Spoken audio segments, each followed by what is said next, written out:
Nice Star Wars. Yeah. To say nice Star Mark Wars shirt. here. Oh yeah, I know. I saw that you had some Star Wars shirts. Mark here for Mark 2.0. Brian and I are just thrilled. Zach Jones joins us, guitarist, educator. Beyond the Frets is his podcast. Zach, welcome to the podcast. We are just so Zach, thrilled to have you super on. cool thing you got going online, dude. I'm loving it. Oh, you guys are It's too kind. awesome. Your guitar thing was just blowing my mind. Uh, you wanna start, Mark? Go for it, Brian. So I was wondering where you were born and stuff. Actually, really. Yeah, for sure. So I was born in Burbank, California, which is, just outside of LA. My parents are both in the movie industry. My dad more so now. And we used to live like right across the street from Warner Brothers Studios. And my mom actually like worked on ER. And the story goes that I used to play basketball with George Clooney, but I don't remember that. So I don't know if it's true. I wish I could remember. But so after a Wow. few Can you years, elaborate a little bit on living across the street from Yeah, Warner I used Brothers to work Studios? there on oh, TV. really? Yeah. I mean, all I remember was that there was a Taco Bell like really close, like Oh actually even yeah. closer. So that was probably I was probably more stoked about that. Oh, that was funny. You were really young. Yeah, I was like, from when I was born until I was 5, we were down there, and then my parents wanted a little slower life for raising kids, less smog. Early '90s there was a lot of smog back then, so we moved up to Portland, Oregon, and I was there from kindergarten through high school. Awesome, awesome. So did you do any artsy stuff back then in high school? Yeah, I mean, I started piano lessons when I was 6. I kind Mm. of gravitated towards music. I was just like plucking out melodies on my That's grandparents' really young. piano. Yeah, definitely very, very young. And I think I was even like 4 or 5 when my parents noticed. I would kind of pick out melodies on my grandpa's piano. They're like, well, maybe there's something to this. Um, So the whole lesson saying that was like they were like they saw this thing in you, and is that pretty common? I mean, your parents are pretty much nurturing whatever you're doing, of course. yeah, I mean, for me, I've been extremely grateful that they've let me, they decided that it was fine that I was going to go get multiple degrees in music and live my life as a professional guitarist. They've just always been supportive. So, a lot of people aren't that lucky, and I'm very, very grateful for that. Artist parents. So did you go to college? You went to your regular high school. Yeah, did regular high school. Hmm. I really didn't do much in high school. Like I did music, but mostly in high school I did choir. And that was really fun for me, but I didn't do like jazz band or orchestra or anything. But I was in a program called the Portland Youth Rock Orchestra, which is it was, like the movie School of Rock with Jack Black. Oh, Definitely. sure. It was like literally that. Oh, cool. There was like a bunch of us, and we met every week with this professional guitarist who like plays in like the nation's largest like Guns N' Roses cover band. He like dresses up as Slash, so he's like a monster guitarist, and he would just have us at his house every weekend. He would just kind of kick our butt, and he was the one that really encouraged me to go to music school. Actually, That was so awesome. I was also in choir, and my teacher, and then I played trumpet. And we even tried to rock ourselves out as, as much as we could. Nothing that grand though. And so, and so, when did you decide? Well, I mean, did you? What stages did you go through to get where you are now? I mean, you've come so far already. man, it's funny. I mean, I kind of it's a lot of hindsight because I think all I knew as when I was a kid growing up was I want to do music. I would love to do it for my living, but I have no idea what that means and how I do it. And I think the biggest decision that kind of led me to where I am now was deciding to go to music school. So I applied to a bunch of schools when I was 18, like any, high school age kid would do. And I auditioned and I ended up getting into a bunch of schools, and I decided to come to Capital University in Columbus, it's a pretty small school. Most people don't know it outside of the state. But it ended up being one of those decisions that changed my entire life. Like I can, trace all my awesome opportunities, and it goes back to me going to Capital because of the teachers I met and my friends that I met. So I would say deciding to go to school was by far the biggest thing that really set things in gear and really showed me what the possibilities were for, not only playing guitar at a high level, but getting paid a little bit for it at least. Yeah, I mean, the cool thing about you is that music is not really all that, I mean, forgive me, but education based these days. And you went full on the other way into this whole thing.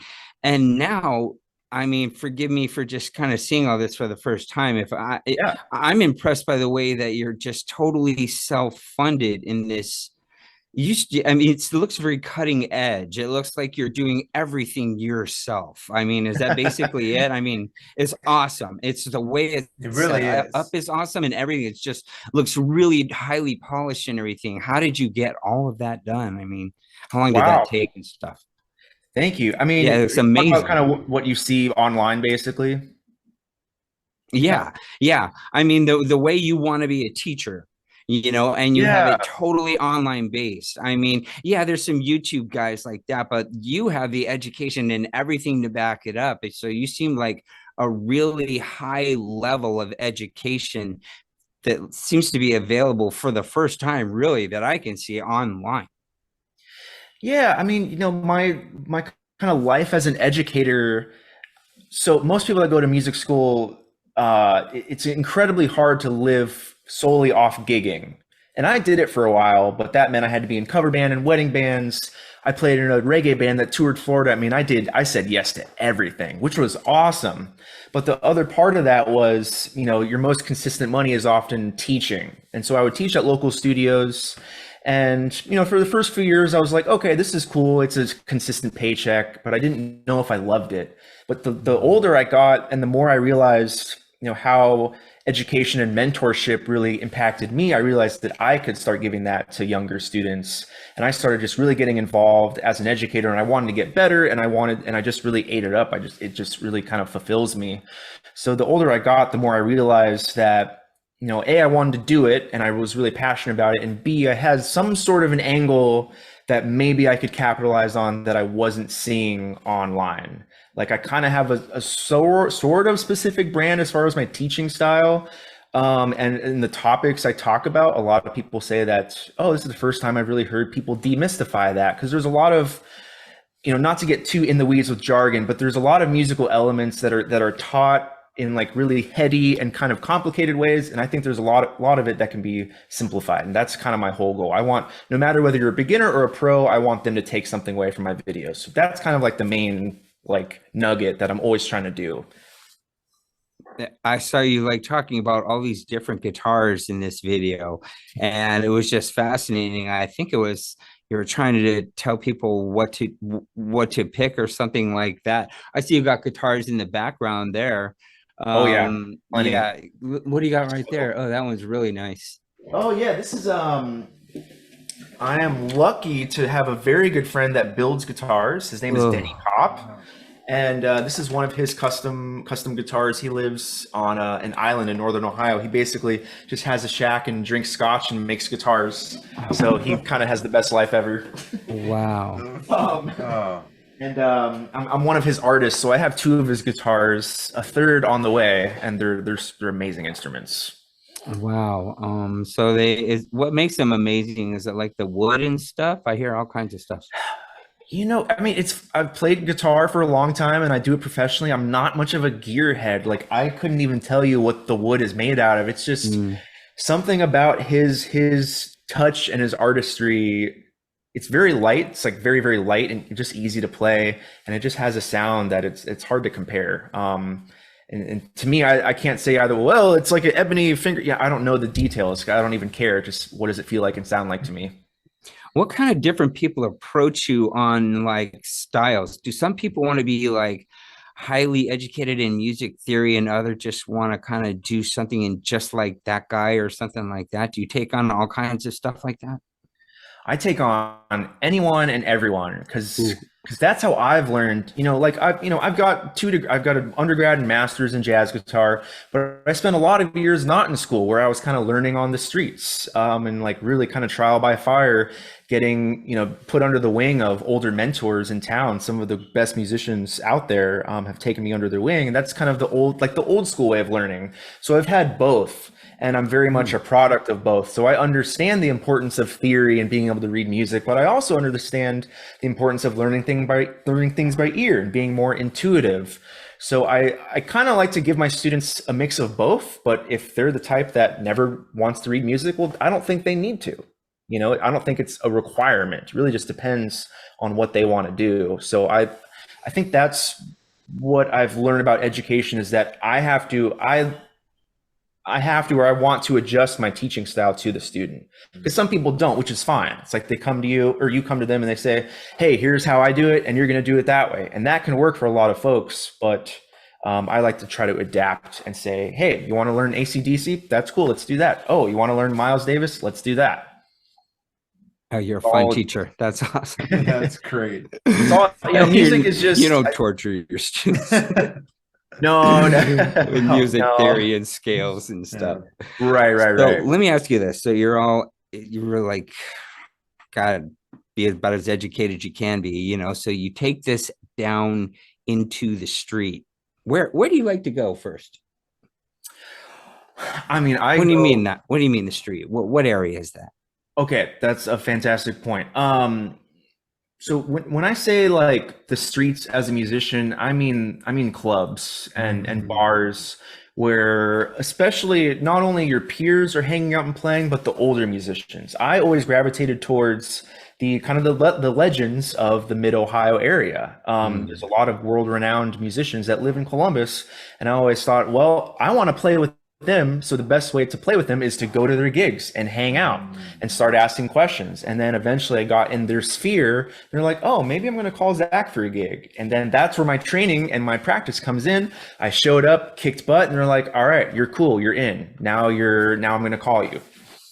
That's really kind of where it came from. Just don't, because school can be very isolating. You can get a music degree, but never play a gig. And to me, that's really not how it's done. You got to go out in the streets, so to speak, and find those mentors and really kind of get under someone's wing if you can, because that's really the best way. What are they teaching you that these big fancy schools can't teach you?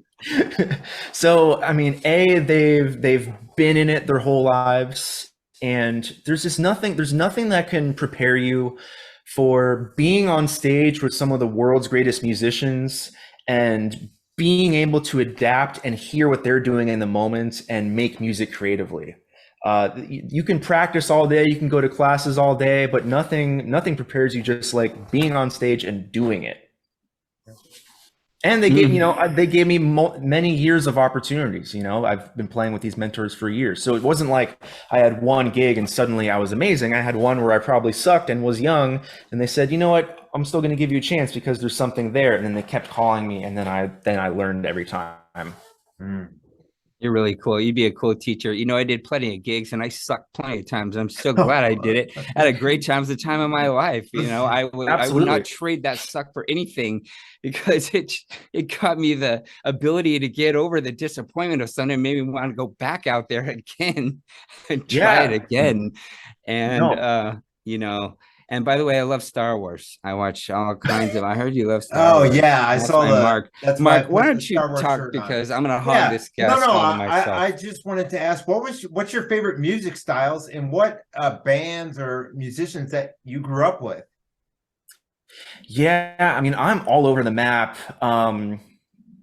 Basically, as a musician myself, if I'm in a situation where I can improvise in some degree, I'm happy. Whether it's with a traditional jazz band, or it's with a super funky band, or a soul band, or I play like Brazilian music, it really doesn't matter, as long as it's a space where I'm being I have kind of creative license. That's just what I like to do. I like to have that ability to stretch out in the moment and really, do whatever is on my mind or the other musicians' minds. So, I mean, I grew up with, thankfully, a very eclectic taste from my dad. He's like the biggest Prince fan of all time. He went to like 50 Prince shows. He has Prince tattoos. He has like every bootleg. So he was coming from that angle, but he also loved Beastie Boys and Stevie Wonder and Miles Davis. Honestly, Zach, I don't know a lot about jazz, but I know a lot about what your dad liked, and I liked all that stuff too. You know what I'm saying? Yeah. Sorry to interrupt. No, not at all. So I mean, I was just always open to everything. And then it was kind of once he showed me Metallica and Van Halen, that's when I was like, okay, maybe I should do this guitar thing, because I don't think the piano is gonna, get me cool gigs. At least that's what I thought, because I wanted to play rock and roll once I heard that music. Oh, yeah. And I was actually like a super death metal kid in high school, like really Here long you go, hair, Brian. like Sweet. wore like, you know, crazy Mhm. pentagram shirts. I was like all over the map, and I still love all that. Yeah. Yeah. We played and listened to things synonymous to Slayer. And Yep. we played a lot of bars when I was young too, you know, and we had a lot of fun, you know. But, you know, we ended up playing speed metal, listening to this hip hop rap thing that was evolving. And then, you know, I ended up, you know, liking bluegrass. So who knows, you know, Yeah. Oh, I I love mean, bluegrass. oh gosh. And what's cool about it to me is now music has evolved into the artists can fund themselves sort of thing. And it's Yep. pretty much the blessing that came out of all this craziness. I think, you know, at least it sped it up enough, you know, to where It really your did. talent is gonna good content can't be stopped. Yeah, absolutely. You know, I to me, all music is music, and I follow my gut. If I'm moving, if I'm smiling, then I'm gonna like it, and I don't care what it's called or who's playing it or what they look like or whatever. So I'm pretty open to it. There's not much music I don't like, honestly. Yeah, that's a good point. There's an art to it all. Like bluegrass, I think bluegrass is so amazing that I don't ever want to try to play it because I think it's so deep. It's like I'm just not going to touch it. I think it's awesome, but it's like if I even attempted, I would have to spend my whole life. You know, you could spend your whole life and not even be a master. So that's the type of music where it's so revered to me. I'm like, wow, I can't even touch it. Well, I was mostly a singer. I never tried anything past maybe John Mayer's like complexity, but you keep saying jazz. Why jazz? And what does jazz mean to you? Yeah, that's a good question. I think actually I want to ask you a question, both of you. Sure. When you hear the word jazz, what do you think of? Wind instruments and stuff. Okay. Yeah, like Horns and trumpets and stuff. saxophones and stuff. Exactly. Uh-huh. Yeah. Saxophone. Exactly. Do you think of a certain time period or a certain sound? I do kind of go back in time when I hear that word for go some back in reason. time. It's because it sounds like a classic thing. So it's like even when I hear jazz, it seems the atmosphere has a kind of a nostalgic feel to it, no Yeah. matter even if it's happening today, sort of. Yeah. What about you, Mark? Yeah, I would say the same thing. I mean, I liked a lot of 80s jazz too. So Okay. Yeah, no, I'm just curious I because found it highly complex sometimes too that I shied away from it. yeah, and that's something I kind of often hear and have heard. And I think to me, jazz is a huge umbrella. Like to me, I could be playing. Like, I'll put it through the lens of what I do every week. My trio is my artistic outlet. Me, bass and drums.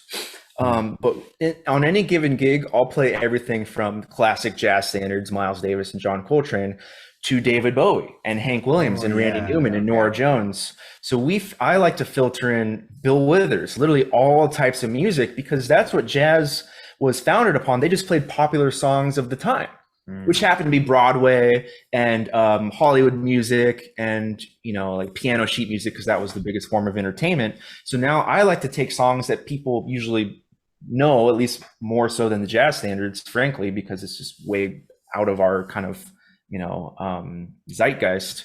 I just like to play songs that everyone knows, but put them in a context where it might sort of sound like jazz, whatever that means, or we're able to improvise on them and kind of make it sound our own and unique thing.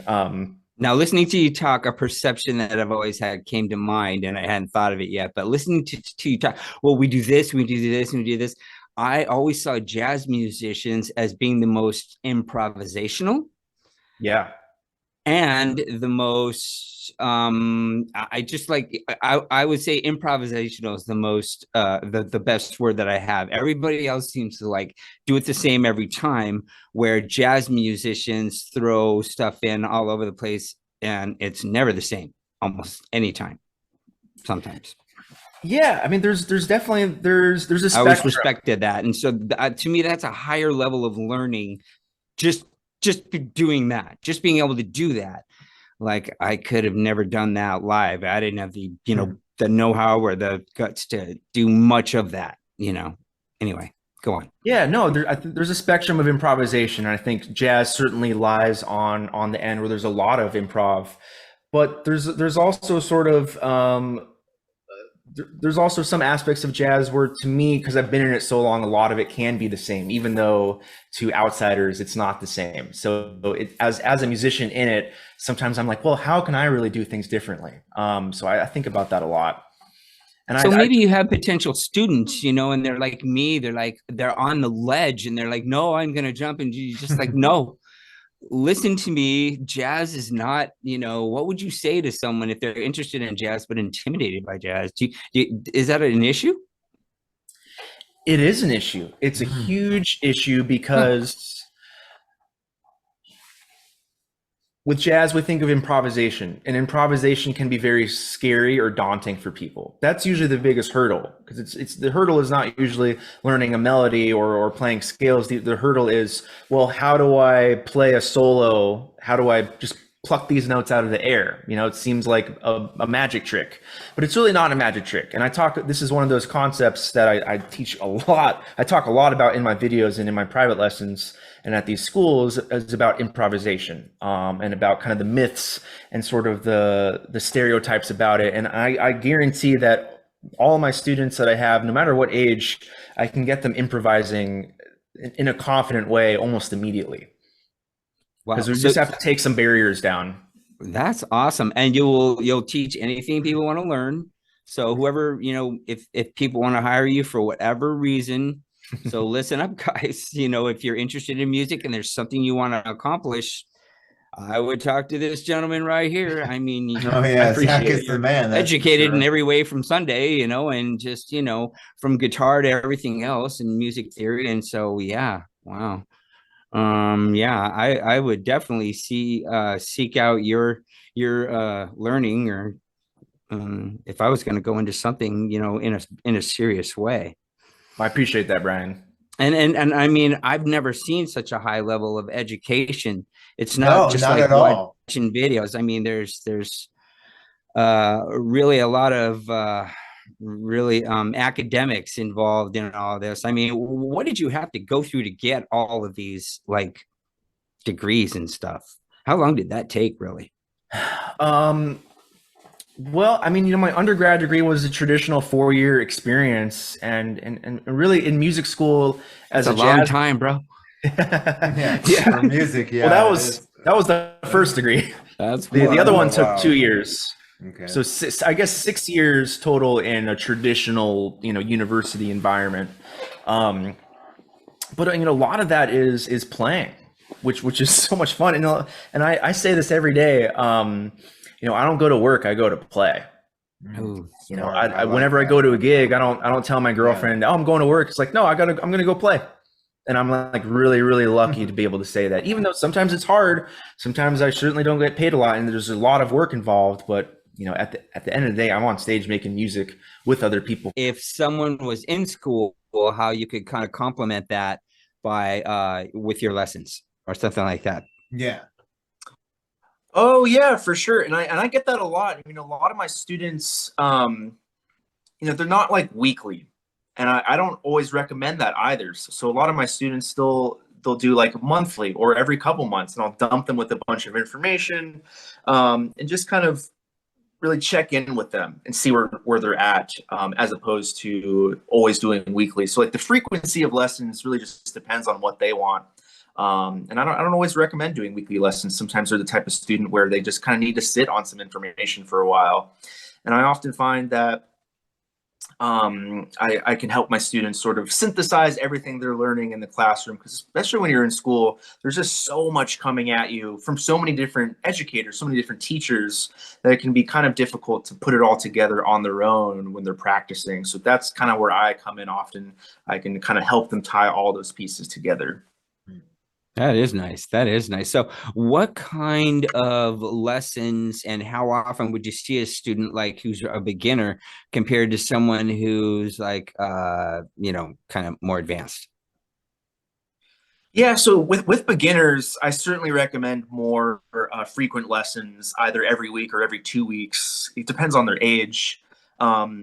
And because really consistency is really important with beginner students, no matter what age, because your fingers, they're just not used to this. Guitar is such a kind of weird physical instrument, that there's a lot that can go wrong on a technique level where you could really hurt yourself. So it's kind of best to have more face time with beginner students. But then as they progress, especially when they're more advanced, like I have students, like I said, it's like a check-in, like every couple months, like, hey, I've worked on a bunch of the stuff you've talked about, let's go from there. And it turns into more conceptual lessons where I'm kind of telling them how to think about things versus, well, this is how you play the guitar. It's more of a concept thing. Yeah. And this is all done online, right? Yeah. It's I mean, like I pretty much, one-on-one? yeah. I mean, I pretty much teach online Zoom. I have done group classes and I've done pre-recorded things. I mean, there's kind of lots of, I'll do anything to help students. This is so really, I've done really cool. pre-recorded lessons. Yeah. It's not a bad deal. I don't want to talk money, but if you're like giving me a lesson in how long is your typical beginner lesson? So if you're going to send me out into the practicing realm, I got to practice, right? It's just not going to happen. That's every student's lesson that they learned. You don't practice. It didn't happen that week. And you go back to your teacher and he's like, what happened? I didn't practice. Right. It's always it. So you can give me like in an hour enough information to really keep me busy for a week. Oh, absolutely. Yeah. So Easily. That's kind of a good deal. I mean, It really is what I think, because if you can get someone with your level of education to assess you, that right there is money. And so if you can, in an hour lesson, pay you to just assess you and say, this is your strength, this is your weakness, practice this here, see you in a week, and you could probably advance some kids pretty darn quick. Yeah, and I've seen it, and that's one of the joys of teaching is that I see that progress and I see the light bulbs click, just like it clicked for me. I'm like, wow, this is awesome. Like it feels good, not in a selfish way, hopefully not, but it keeps me going. Like, all right, I'm doing the right thing. Or sometimes if it's not working, then I have to adjust, and that's just part of the like I'm learning too. I'm not a master, so each student that I have is in some way teaching me. That's awesome. I definitely promote anything you're doing. So, give us all the information you can, because I know we got a lot of young people, young actors that we talk to have all this music thing, or young musicians have an acting thing, and it's just all the Instagram things and stuff, so I think they would really dig on you and really could get a lot out of you, like really quickly in a concentrated way, because they're already kind of really jazzed up about it, and just enthused about it. And you got great energy. And I don't know. I just see all you with these kids really clicking. Yeah. I appreciate that. I mean, I'm sure through all your interviews that people in the industry are really more than ever kind of crossing between music and film and television and voiceover. We're kind of, especially people actors, are really doing all of those things. So and it's really hard to kind of learn on your own just by YouTube. Like, there's so much information, but there's no feedback. Like you said, no one on YouTube is going to assess you. No one's going to tell you, well, you're actually not doing that quite right. So that's kind of why I think the benefit of getting some lessons are. Do you think that part of the reason why they're doing both is because nowadays music is so changed that with streaming platforms, you can't make next to nothing. You have to grind it out. You have to, study. You have to go on these gigs and such, because you're not getting record sales and all that. Yeah, there's a lot to it. I mean, there's a lot of avenues. There's so many avenues to make money, and I think the reason why people record has just changed. It's really the best way to get your music out there, get your face out there, but it's not 20, 30, 40 years ago where the sale of your record is going to instigates new things happening. It's really, nowadays, merch is a huge thing. It always has been. Of course, yeah, that's a good point. That's how artists make up a lot of their funds, recoup their costs on tours by selling different merch. Like for my new EP, I plan on doing cassettes, because those are kind of they're unique, they're different. You know, I'm not going to print CDs anymore because no one wants CDs. No, not at all. That is clever as I hell. never Wow. even thought about cassettes. Wow, it's been so long. Yeah, it's like I know. Well, I mean, vinyl's been huge. We know that, and I have vinyl from my last record. But cassettes are kind of the new thing, and it's not even people necessarily listen or own cassette players. It's kind of a cool piece of merch, you know. And then inside you have download cards if needed. So it's really just I'm supporting the artist. I have this cool little thing instead of all these dumb CDs that I have a million of. You know, it's kind of just a different angle. What's so great is you're just a genius. You've thought of all these techniques. You're the mastermind behind it all. And what's so great about today is the not having to deal with Capitol Records or whoever it may be. You're not under their control. If you want to do jazz and they say no, you got to do pop, you got to do hard rock. You know, you're screwed. Yeah. Yeah, absolutely. And I think that's one of the great things about this era. You know, the world is your oyster. I think people, if anything, people see when someone's honest and transparent with their art. Like everything I do on Instagram, it's just because I want to share. I'm not trying to get followers. I'm not trying to make money. I just want to share these things about music because it's really important to me. And I think that's kind of why people have gravitated towards it.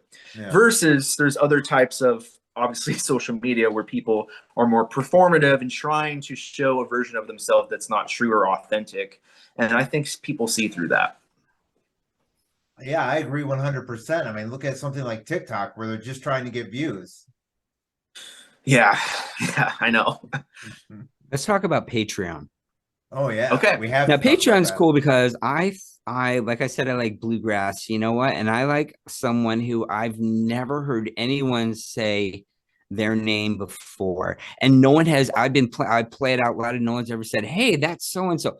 I have never met another human, and I've been listening to them nonstop for a couple of years, and I have not met another human being, but they are totally, and there's like 5 or 6 of them, totally self-funded, just from playing gigs, Patreon, YouTube, and merch, like you said. Yep. So is this kind of your goal, to just build something like that bigger and bigger and bigger and bigger? I mean, yeah, absolutely. You know, and like I mean, I've got 2 degrees. I teach at 2 universities, but I'm an adjunct at these universities, which means I do a lot of work and get paid very little, to be frank. It's quite difficult to find a full-time teaching position, in music schools. It's really hard. And it's really, really competitive. And I've realized that because I'm in that scene and I'm like, well, this might not work out. And I can't, at the money I'm making, I can't do this forever. I need something that has upward mobility, that has unlimited potential. And that's Patreon and Instagram and all those factors. So I'm really trying to push my Patreon. It's small right now, but I'm fine with that because I know that the more content I put on it, the more value it's going to have, you know? So after a year, there's going to be hundreds of posts, hundreds of videos. I do exclusive podcast interviews on there. So that value is just going to keep growing for people. So in 5 years, even if I had couple hundred people, that could be a significant bump in my income. I'm sure it will not take that long. Yeah. And with your level of education, it's sad that that you can't get really what I think you deserve. No, but I think what's going to happen is you're going to surpass what you deserve by times 10, because your heart is in this, and you know, I can see it. You know how much this means to you, and you're attacking something in a new way. You know what's cool about this? Like everything I learn is on YouTube. Oh yeah, yep. Like everything, dude. And what you just did was you took that to a new level. The one thing that that teacher can't say is you're doing that, and this is where you come in. And if you can fine tune this damn thing, you might really be onto something revolutionary, really. And the next step in online education, really. Yeah. I hope so. You know, and like I'm really hopeful. I'm excited for this new kind of educational model because frankly, especially as a musician, you know, for instance, Berklee College of Music is the most famous music school. Everyone knows it. It's in Boston. It's got a lot of prestige. A lot of people went there. It's probably at this point 80 grand a year, all included, you know, expenses, everything. There's literally no way, unless you're an absolute genius, that you're going to make that money back. And even if you were a genius, you're probably not going to stay the whole time because you're going to, like John Mayer, you know, went there, or whoever, all these people, they're going to leave because they're geniuses and people are going to recognize that. And not to, you know, poo poo that school, but I personally think that going that traditional route and spending a lot of money on a music education, it's just not viable for a lot of people. So I think having this kind of this alternative route, which is a little bit in between the streets and academia, it's sort of in the middle. You know, you get to do your own research and education, but then maybe you can take lessons with me or join someone's Patreon and do YouTube. I mean, there's all these kind of middle ground options. Or for instance, you know, masterclass.com, you know, they've got actors, they have writers, they have musicians, and that's a fantastic service where you just go and watch master classes and lectures from, you know, some of the best people in the world. And if and besides, you know, going to Harvard and spending all your money and getting those lectures, you get to do it online. So I'm kind of excited for this kind of not I think it is kind of a revolt or a push against academia because it's too expensive. It's ridiculous. I was just going to say that. I was going to say, Wow. what do they have to offer? I mean, I was going to ask that question before I heard 80K, which is obscene. So, yeah, I mean, so and so went there, but I mean, they're gone. They're not going to teach you. That guy just went there. I mean, I understand that, but what do they try to hook you with for 80K? Well, yeah, I mean, you know, I don't want to go too deep on that specific school, but I think any large school that demands that kind of money really banks it on the prestige and the faculty that's currently there and the potential opportunities. But you know, there's just so much. Again, the problem with getting an arts degree or going in that field, that there's no tangible recoupment of costs with that piece of paper. You know how many people have asked me if I have to see my degree before they give me a gig? And there it is. Good point. Zero.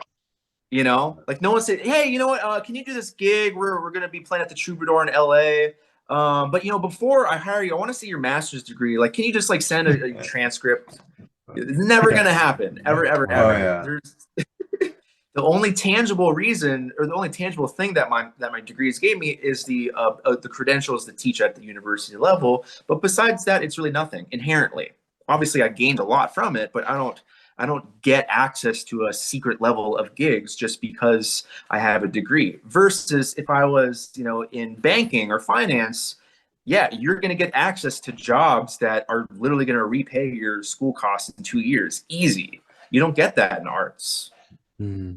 Are you mostly just focused on the guitar though? I mean, I'm sure you do all kinds of stuff, but is it? Yeah, you know, 6 strings is enough for me. That's what I say. It's kind of a world of possibilities. You know, I still play piano a bit. I sing a little bit, but I don't really do anything professionally. I mean, a guitar is mainly it. I do a lot of writing and arranging and composing. That's kind of the other element of my musical life, but pretty much guitar. That's cool. So what is your goal right now? What are you focused on? I am focusing on leveraging all of my various teaching that I'm doing, which is a lot, into a very sustainable and quantifiable income.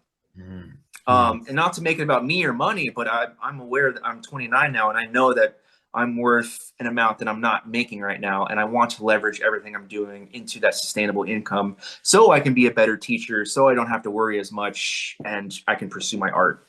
And don't feel bad saying it. And people, you know what? You deserve it. Teachers overall deserve way more money. If we paid them right, they'd be good. They'd all be good. You know, there wouldn't be problems in the education system and stuff. We just paid our damn teachers.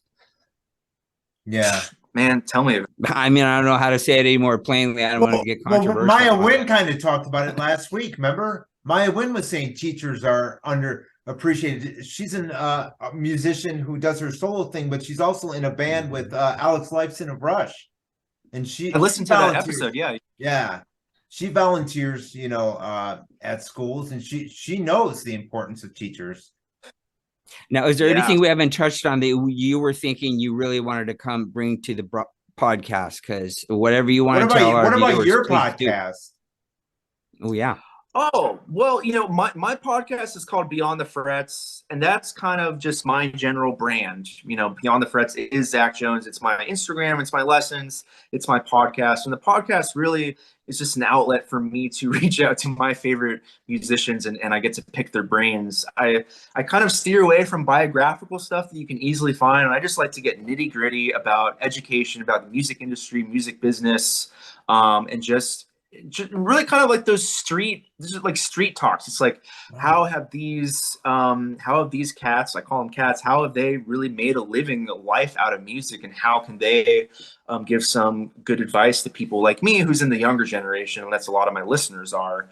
So I just like to pick my favorite musicians' brains. That's pretty much the main meat of the podcast, which is so much fun. I love that artwork too, the UFO on your website. Thank you. It says Yeah. Get Abducted. I love it. Right. Yes. I'm kind of a huge paranormal nut. I actually have a big UFO tattoo right here. So I'll show you mine. Mine's right here. Check it dude. out. Oh, look at that. Oh, that's sick. I got Dude, one. Yeah. 2 UFOs. Yeah. Anyway, yeah. I can't really show you with this dress shirt, but Yeah, mine it's okay. is like literally the same thing. That's funny. Oh, that's cool. You should look back on our videos. We had a UFO special with a guy Yeah, who does with Bill documentaries. Howard. You'd enjoy it. Yeah. Yeah, you would Oh, like wait, Bill Howard? Whoa. Yeah, do you know him? That's What are you Pentagon. saying? Huh? Wow. You know him? Is he the Skinwalker Pentagon dude?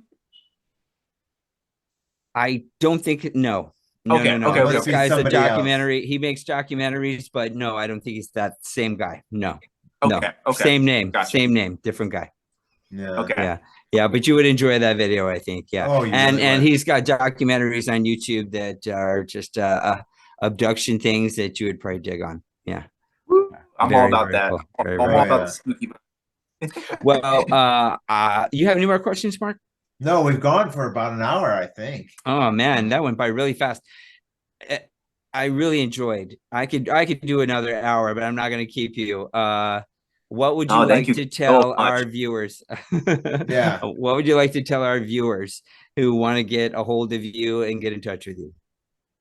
All I can say is you can find me very easily at Beyond the Frets on Instagram. My name is Zach Jones, Z-A-K-K with two Z-A-K. Zach with 2 Ks. Obviously, you're listening to the podcast. You're going to see that. I'm stupid, but I'm very accessible. You can reach out, DM me, find me anywhere. I really just like to give information and make everyone a better musician. And I heard this from someone else, and I think about it almost every day. I don't teach music. I teach people. And that's been really, really important to me. Whether you become a professional musician or not, I don't care, because I think the skills that you could potentially learn with your instrument can translate to your entire life, no matter what you do. So that's kind of how I like to approach things. So if you're interested, reach out, and I'd love to help you. And we'll put your links in the description. Yeah, for sure. I'll send that all to you. Great. Zach, I had this weird problem. So I played a lot of rhythm guitar. I was a singer for a long time, and we had a nice trio going, but we always looking for that fourth guy, never really found him. So they're always putting a guitar in my hands, right? And I just could never solo and stuff like that. Like my lead guitar player pissed me off to no end, but it made me try and try. But the weird thing is, I'm left-handed, but I'm playing a right-handed guitar. Is there an issue there? No, I actually kind of believe that left-handed guitars don't need to exist, because I think there are a very, very few people who really kind of are going to do better with that. But if I give a beginner student a right hand, I guess normal guitar, even though they're left-handed, I don't think it would really change anything. Yeah, personally, I don't think that's the issue. I didn't practice enough. That's what it was. But you know what? I had to play and sing these rhythms, and it took up all my time just trying to coordinate that. It was crazy. Right. But can you play 10 seconds of something on your guitar before you go? Can you just strum something for us? Nice. Give us Yeah, whatever I can you do that. want. I need a pick. This is embarrassing. I never used a pick either. Isn't that weird? Fine. When I play acoustic, when I played metal, of course I had 8 picks because I kept dropping them. Okay. I love picks though because they just ring out so nice. Oh yeah. Oh, there we go.